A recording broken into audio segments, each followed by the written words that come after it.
Ramakrishna IVF centre, মা হওয়ার স্বপ্ন পূরণ। নির্ভরযোগ্য চিকিৎসা এখন আপনারই শহরে, জীবনরেখা হসপিটাল।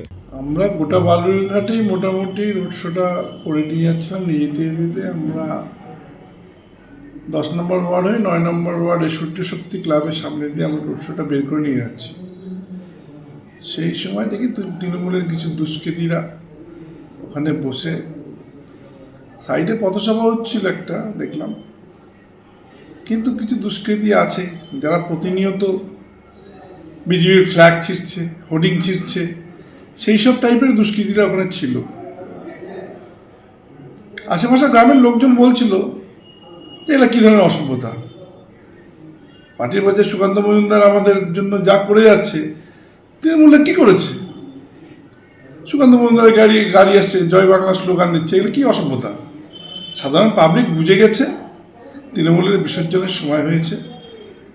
সুকান্ত মজুমদারই 29 সাল পর্যন্ত সুকান্ত মজুমদার ভোটে এখানে বালুঘাটেই থাকছে। আর ততদিন এই ভাই বা বোনেরা এই সুকান্ত মজুমদার গো ব্যাক এই স্লোগান দেওয়ার মনে হয় আর 1 মাস পরে আর টাইম থাকবে না এদের, বালুঘাট ছাড়ার উপক্রম হয়ে চলে এসছে। রাজনীতি করি, পলিটিক্যাল পার্টি, পলিটিক্যাল স্লোগান আমরা দিতেই পারি। দিয়েছি কিনা আমার জানা নেই, আমি অন্যত্র ছিলাম, আমার কাছে খবরটা গেছে।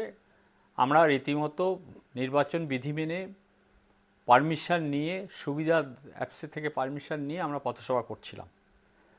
এই রুটটা যদি তাদের বৈধ রুট হয়ে থাকে, পারমিশন পেয়ে থাকে, তাহলে প্রশাসনে যারা দায়িত্বে আছেন তারাই এই একটা পথসভার